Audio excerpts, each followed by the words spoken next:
Welcome back KTCC Samastipur YouTube study channel. आप सभी को बहुत बहुत स्वागत है। आज हम लोग एक पॉलिटिकल साइंस का एक महत्वपूर्ण पाठ पढ़ने जा रहे हैं जिसका नाम है लोकतंत्र। इस पाठ में हम लोग ये जानेंगे कि लोकतंत्र क्या है, लोकतंत्र कितने प्रकार के होते हैं और लोकतंत्र की विशेषताएं क्या होती है। इतना इस पाठ में आज हम लोग अध्ययन करेंगे। तो सबसे पहले चलिए हम लोग ये जानते हैं कि आखिर लोकतंत्र जो है, आप सभी ने सुना होगा, जैसे हम लोग जिस देश में रह रहे हैं, भारत देश में, भारत भी दुनिया का सबसे बड़ा लोकतांत्रिक देश है। तो आखिर ये लोकतंत्र बार बार सुनने को मिलता है कि लोकतंत्र है क्या। तो क्या है कि लोकतंत्र जो है, इसको अंग्रेजी में डेमोक्रेसी कहा जाता है। यह यूनान के ग्रीक भाषा के दो शब्द डेमोस और क्रेसिया से मिलकर बना हुआ है। डेमोस और क्रेसिया, जहाँ डेमोस का अर्थ जनता और क्रेसिया का अर्थ शासन होता है, अर्थात जनता का शासन। लोकतंत्र के जहाँ तक परिभाषा के संबंध में बात की जाती है तो अभी तक विद्वानों में बहुत सारे मतभेद हैं। इसका सटीक परिभाषा जो है अभी तक कोई नहीं दे पाया है, लेकिन सबसे जो सामान्य परिभाषा है, सबसे जो उत्तम परिभाषा है, वो आपका अमेरिका के भूतपूर्व राष्ट्रपति अब्राहम लिंकन के द्वारा दिया गया है, जिसमें उन्होंने कहा है कि लोकतंत्र लोगों का, लोगों के द्वारा और लोगों के लिए शासन है। यानी लोकतंत्र क्या है? तो लोकतंत्र जो है जनता का है। किसके लिए है? किसके द्वारा है? तो जनता के द्वारा है। किसके लिए है? तो जनता के लिए शासन है। हेरोडोटस ने कहा था कि प्रजातंत्र वह शासन व्यवस्था है जहां सारी शक्तियां जो है जनता के पास ही होती है। तो क्या है कि लोकतंत्र को ही हम प्रजातंत्र भी कहते हैं।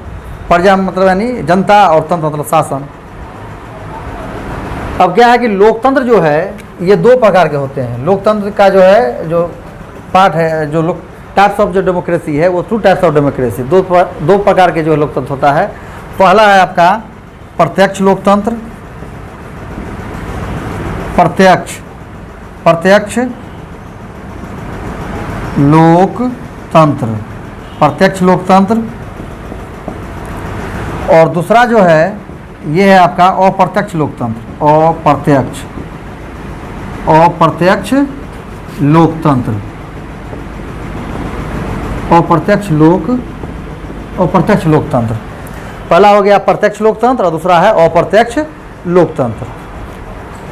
आप जो है सबसे पहले हम अब ये जानते हैं कि ये आपका प्रत्यक्ष लोकतंत्र क्या होता है।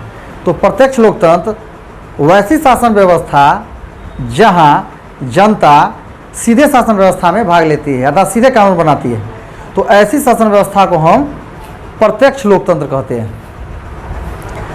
अभी दुनिया में सिर्फ एक ही देश है जहां पर प्रत्यक्ष लोकतंत्र मौजूद है, और वो है स्विट्जरलैंड। स्विट्जरलैंड दुनिया का एकमात्र ऐसा देश है जहां प्रत्यक्ष लोकतंत्र प्रेजेंट में है, उपस्थित है। अब है आपका दूसरा अप्रत्यक्ष लोकतंत्र। तो अप्रत्यक्ष लोकतंत्र वैसी शासन व्यवस्था कहते हैं जहां जनता स्वयं शासन व्यवस्था में भाग न लेकर बल्कि अपने प्रतिनिधियों को चुनती है, और वह चुना हुआ प्रतिनिधि जो है वह जनता पर जो है शासन करती है। यहाँ प्रतिनिधि का मतलब हुआ कि जनता के द्वारा चुना हुआ जो रिप्रेजेंटेटिव होता है, जो जनता के द्वारा चुना हुआ जो नेता होता है, वो हो गया प्रतिनिधि, जनप्रतिनिधि। तो दुनिया के लगभग 100 देशों में लोकतंत्र है, और सिर्फ एक ही देश स्विट्जरलैंड जो है आपका प्रत्यक्ष लोकतंत्र वाला देश है। तो बाकी जितना देश बच गया, जैसे भारत हो गया और बहुत सारे देश, ये सारे जो है अप्रत्यक्ष लोकतंत्र वाला देश है। अब जो हम लोग जानेंगे कि लोकतंत्र की जो है विशेषताएं क्या होती है, फीचर ऑफ डेमोक्रेसी, ये अब हम लोग जो है जानेंगे। अब जानेंगे हम लोग विशेषताएं, विशेषताएं लोकतंत्र का जो है विशेषताएं जानेंगे। विशेषताएं क्या होती है? तो क्या है कि लोकतंत्र की जो है कई विशेषताएं हैं। सबसे पहला विशेषता है इसका, वो है आपका इसमें लोकतंत्र में जनता सब कुछ होती है, जनता ही सर्वे सर्वा होती है। सारा शक्तियाँ जो है, सारा पावर जो है जनता के ही हाथों में होती है। तो इसकी यह पहली विशेषता हो गया कि लोकतांत्रिक शासन व्यवस्था में जनता ही मालिक होती है, जनता ऑल इन ऑल सर्वा होती है, जनता सब कुछ होती है, जनता सब कुछ होती है।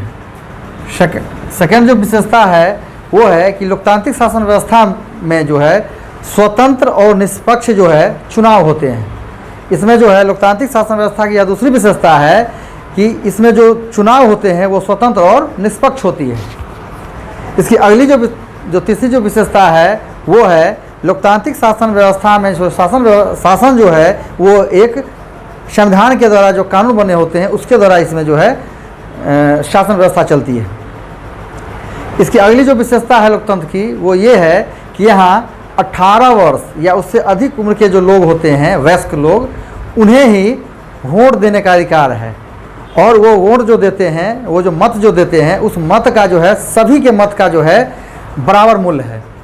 ये नहीं है कि अगर कोई गरीब व्यक्ति का एक वोट देता है तो उसके मत का मान अलग, और एक कोई अमीर आदमी और वोट देता है तो उसके मत का मान अलग होगा। सो नहीं है, यानी दोनों के मतों का जो मान है वो इक्वल है।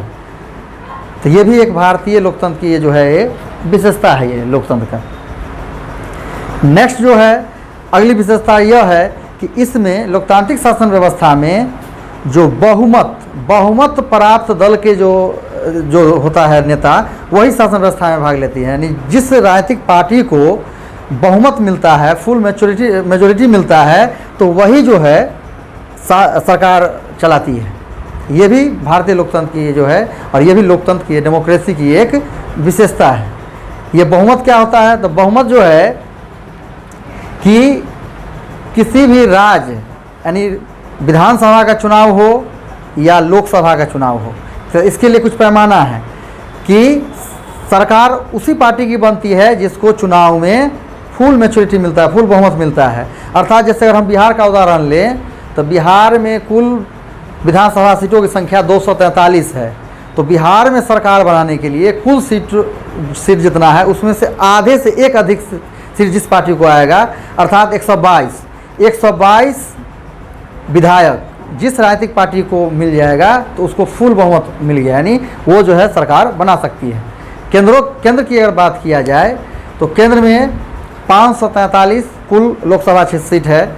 इसमें से 272 जिस राजनीतिक पार्टी को 272 सीट आ जाएगा तो उसकी सरकार बन जाएगी। तो यही होता है बहुमत। तो विशेषता हम लोगों ने जान लिया। अब जो है इसमें एक चीज़ और आता है कि आखिर लोकतंत्र क्यों,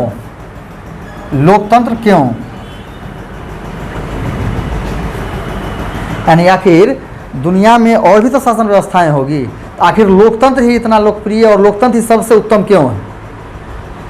तो इसके लिए हमें दूसरे शासन व्यवस्था से इसका जो है तुलना करना होगा, तब पता चलेगा कि लोकतंत्र बेहतर है या कोई दूसरा शासन व्यवस्था बेहतर है, या दूसरा शासन व्यवस्था बेहतर नहीं है तो लोकतंत्र बेहतर क्यों है। तो क्या है, तो इसके लिए हम गैर लोकतांत्रिक शासन व्यवस्था के बारे में जो है हम चर्चा जो है करते हैं। तो क्या है कि लोकतांत्रिक तो जानते हैं कि जिसमें जनता ही सब कुछ होती है, और गैर लोकतांत्रिक शासन व्यवस्था हम वैसी शासन व्यवस्था कहते हैं जो जनता के द्वारा संचालित नहीं होती है, जिसमें जनता को कोई अधिकार नहीं होता है। जैसे राजतंत्रात्मक शासन व्यवस्था, तानाशाही शासन व्यवस्था, सैनिकशाही शासन व्यवस्था, तो ये सब आपके गैर लोकतांत्रिक शासन व्यवस्था के अंतर्गत आते हैं। तो अब देखिए कि जहाँ राजतंत्रात्मक शासन व्यवस्था होती है तो वहाँ क्या है कि एक राजा होता है और प्रजा होता है। राजा अगर मान लीजिए क्रूर है, राजा अगर अन्यायी है, तो क्या है कि वो अपने उस राजा का जो आदमी होगा तो वो अगर कोई गुनाह भी अगर करेगा तो उसको क्या है, उसको जो है वो बाइज्जत बरी कर देगा या उसको जो है किसी प्रकार का सज़ा नहीं देगा। और वही अगर दूसरे अगर जनता अगर है तो उसको जो है सज़ा नहीं, कोई गुनाह नहीं करने के बाद भी उसको सज़ा दे सकता है वो, और वह व्यक्ति कुछ नहीं कर सकता है। क्योंकि सारा पावर राजा के हाथों में है, राजा का जो मनाएगा सो करेगा। तानाशाही में क्या है कि तानाशाही व्यक्ति जो होता है, जैसे हम हिटलर का नाम ले सकते हैं, मुसोलिनी का नाम ले सकते हैं, अभी वर्तमान में अगर बात किया जाए तो उत्तर कोरिया का किम जोंग है। तो क्या है कि तानाशाही शासन व्यवस्था वाला में क्या होता है कि एक व्यक्ति अपने आप को जो है नायक के रूप में प्रस्तुत करता है और उस व्यक्ति के पास ही सारा, यानी विधायिका, कार्यपालिका और न्यायपालिका, तीनों शक्तियाँ जो है एक ही व्यक्ति के हाथों में होता है और उस पर किसी का कोई बस नहीं चलता है, यानी वो निरंकुश होता है। वो जो मन में आता है वो फैसला वो कर सकता है और उसका जनता किसी प्रकार का प्रतिकार जो है नहीं कर सकता है कि नहीं। और वहीं अगर हम लोकतंत्र की अगर बात करते हैं तो लोकतंत्र में क्या है कि अगर थोड़ा भी अगर किसी के साथ कोई अन्याय हो गया तो लोकतंत्र जो है आवाज़ बुलंद करके जो आंदोलन कर सकते हैं, है कि नहीं। यहाँ जो है सो जनता को ही अधिकार दिया गया है सारा, है कि नहीं। तो इससे ये पता चलता है कि दूसरे शासन व्यवस्था या शासन के दूसरे रूप और लोकतांत्रिक में बेहतर लोकतांत्रिक शासन व्यवस्था ही है। दोनों में डिफरेंस भी हम इससे पता चल गया होगा और इसके लिए और फिर से हम चर्चा कर देते हैं कि क्या है कि लोकतांत्रिक शासन व्यवस्था में सब कुछ जनता के हाथ में होती है, जबकि गैर-लोकतांत्रिक शासन व्यवस्था में जो है जनता के पास कोई अधिकार नहीं होता है। लोकतांत्रिक शासन व्यवस्था में स्वतंत्र और निष्पक्ष न्यायपालिका होती है, जबकि गैर-लोकतांत्रिक शासन व्यवस्था में कोई स्वतंत्र और निष्पक्ष न्यायपालिका नहीं होती है। लोकतांत्रिक शासन व्यवस्था में संविधान के द्वारा शासन व्यवस्था संचालित होती है, जबकि गैर-लोकतांत्रिक शासन व्यवस्था में किसी प्रकार के संविधान के को जो है नहीं माना जाता है। लोकतांत्रिक शासन व्यवस्था में लोगों को चुनने का अधिकार, वोट देने का अधिकार होता है, जबकि गैर-लोकतांत्रिक शासन व्यवस्था में जनता को किसी प्रकार का कोई अधिकार नहीं होता है। तो इस सारे अंतरों को जानने के बाद यह हमें पता चलता है कि वाकई में दुनिया में जितने भी शासन व्यवस्थाएं हैं उन सभी शासन व्यवस्थाओं में सबसे उत्तम, सबसे जो बेस्ट है वो हमारा डेमोक्रेसी है, लोकतंत्र है। ठीक है बच्चों, आज जितना हम लोगों ने पढ़ा इतना ही आज के लिए ब्रेक कर देते हैं। अगले क्लास में इससे आगे और डिटेल से जो है इसके बारे में बताया जाएगा।